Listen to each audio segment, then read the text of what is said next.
ভালো আছো, সুস্থ আছো। আজ আমরা তোমাদের চতুর্থ শ্রেণীর আজকে আমরা পড়বো তোমাদের চতুর্থ শ্রেণীর গণিত বিষয়ের অধ্যায় 6 গাণিতিক প্রতীক। তাহলে দেরি না করে শুরু করা যাক।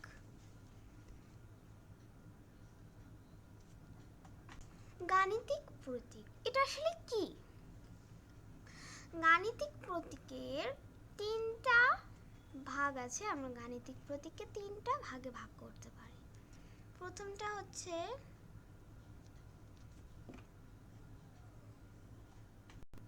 হলো সংখ্যা প্রতীক, দ্বিতীয়টা হলো প্রক্রিয়া প্রতীক এবং তৃতীয়টা হলো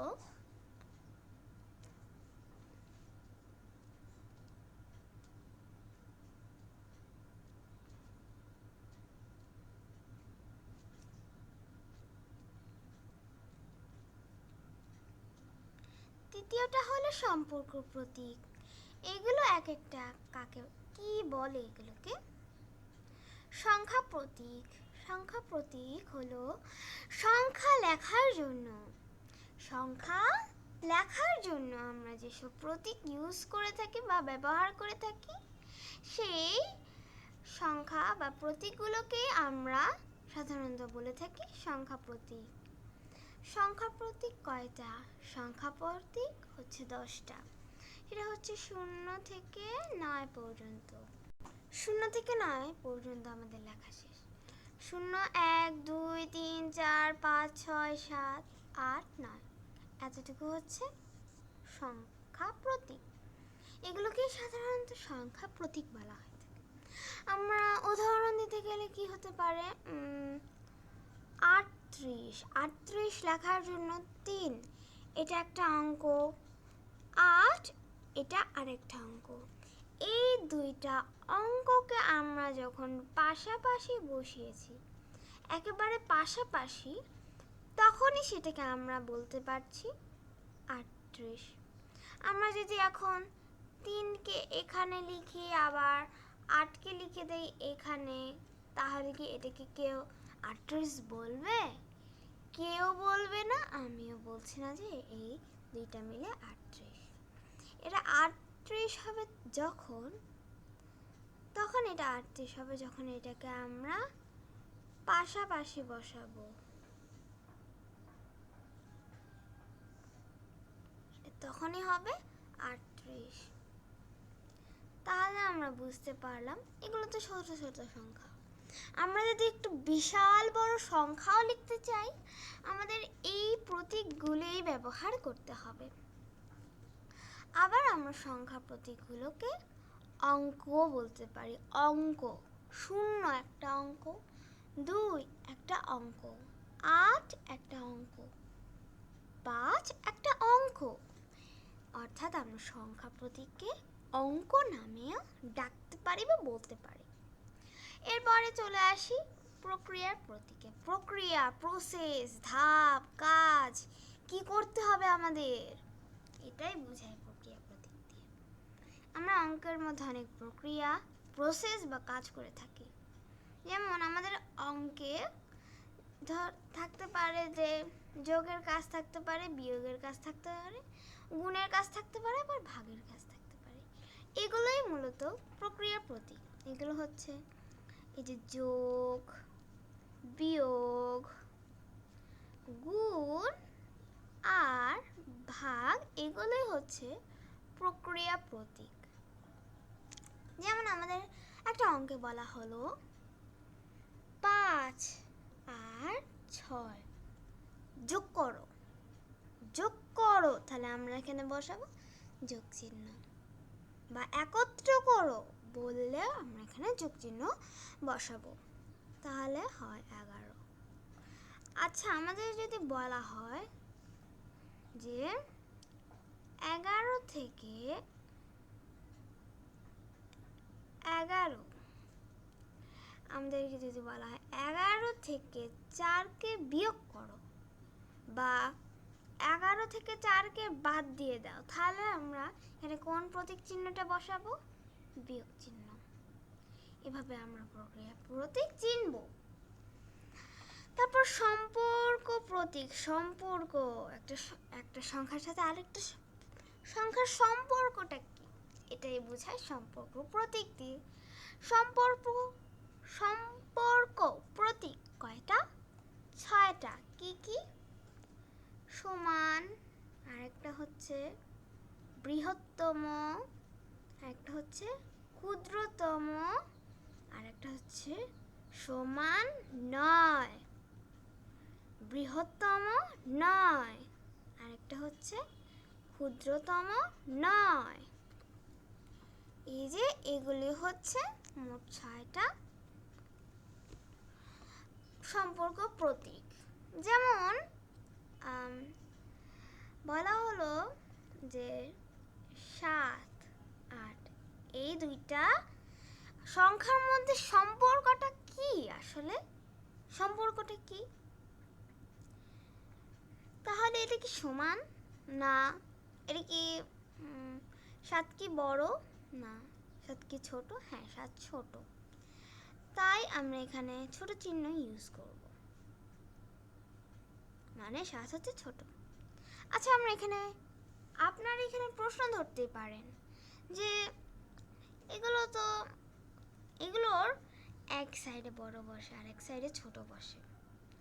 আসলে হা করা যেদিকে থাকে, হা করে আছে, সেই দিকটাতে বড় সংখ্যাটা বসে।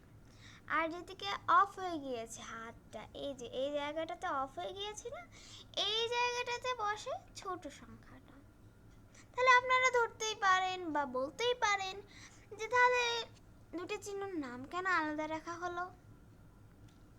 কারণ অঙ্ক করার সময় ফোকাস রাখা হয় বাম দিকের সংখ্যাটার।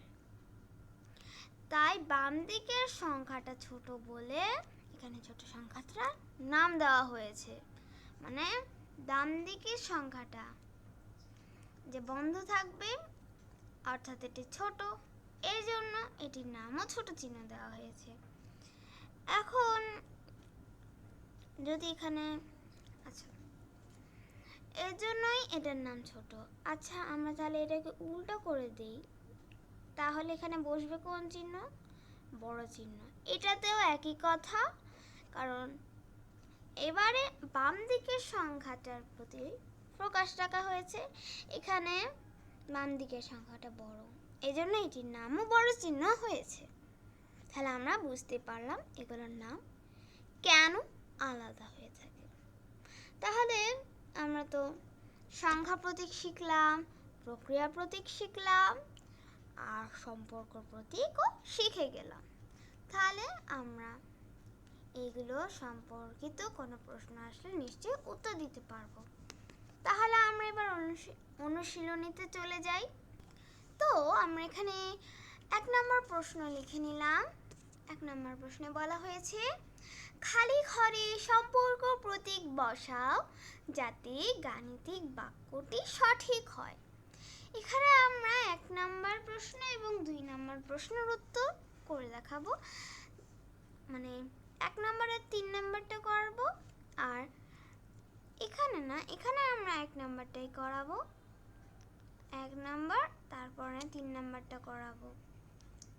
তো কথা না বলে শুরু করা যাক। এখানে বলেছে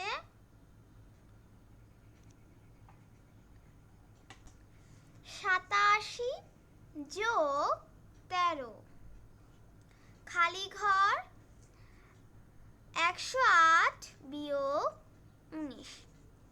তাহলে আমরা এখানে সম্পর্ক প্রতীকের কথা বলা হয়েছে। আমরা কিছুক্ষণ আগেই সম্পর্ক প্রতীক জেনে আসলাম যে সম্পর্ক প্রকাশ করে। তাহলে আমরা তো সেগুলোতে ছোট ছোট কয়েকটা অঙ্ক দেখেছি। এখানে একটা অঙ্ক থাকলে সুবিধা হতো, কিন্তু এখানে তো একটা অঙ্ক না, এখানে তো যোগ দেখাচ্ছে, বিয়োগ দেখাচ্ছে।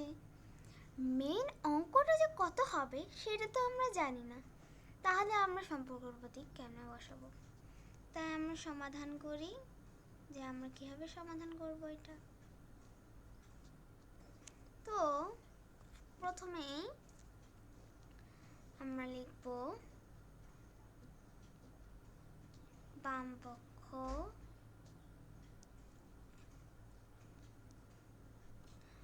পক্ষ মানে এগুলো একটা পক্ষ, মানে এটা বাম দিকে আছে, এটা বাম পক্ষ, এটা ডান দিকে আছে অর্থাৎ এটা ডান পক্ষ। তাই বাম পক্ষে মানটা আমরা বের করব 88 যোগ 13 সমান 88 13 দিয়ে যোগ করলে হয় 100। কি হবে? 7 আর 3 যোগ করলে হয় 10, 10 শূন্য হাতে আছে 1, 1 যোগ করলে এখানে হয় 9, 9 আর 1 10। আর এই সাইডে আমরা এই পেজেই 3 নাম্বার প্রশ্ন উত্তর করে ফেলবো ইনশাআল্লাহ। ডান পক্ষ, এখানে আমাদের বিয়োগ করতে হবে, তাহলে বিয়োগ করি। বিয়োগ করলে মান আসে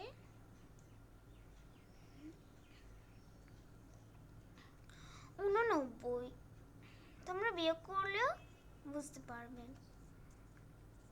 তাহলে সুতরাং 100 তারপরে 89, তাহলে কোনটা বড়?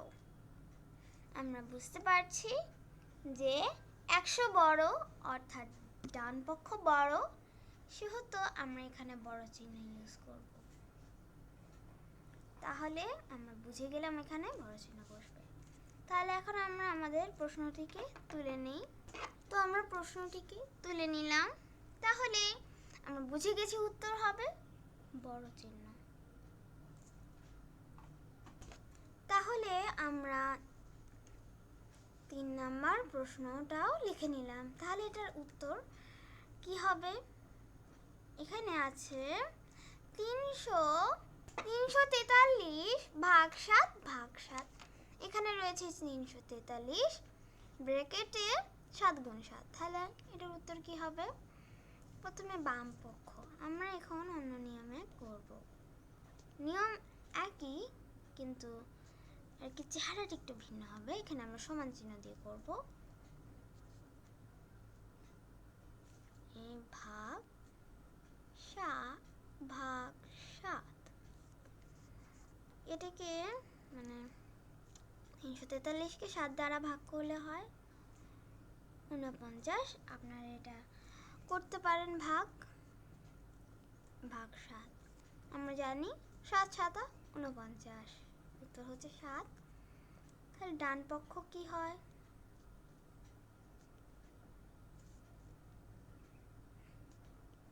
ডান পক্ষ হচ্ছে 343 ভাগ 7 গুণ 7। আমাদের অবশ্যই আগে ব্র্যাকেটের কাজ সম্পূর্ণ করতে হবে। তাহলে আমরা এটিকে রেখে ফার্স্টে ব্র্যাকেটের কাজ করি। 7 7 49। আমরা এখান থেকে উত্তর পেয়ে গিয়েছি যে 343কে 49 দিয়ে ভাগ করলে হবে 7। তাহলে সুতরাং 7 সমান 7, কারণ 7 সমান 7 একই জিনিসই তো, এই সমান। তাহলে এখন আমরা প্রশ্নটিকে তুলে নেই। আমরা প্রশ্নটিকে তুলে নিলাম। তাহলে আমরা বুঝে গিয়েছি এখানে সমান চিহ্ন হবে, তাহলে এখানে সমান চিহ্ন বসালাম। তো এরপরে আমরা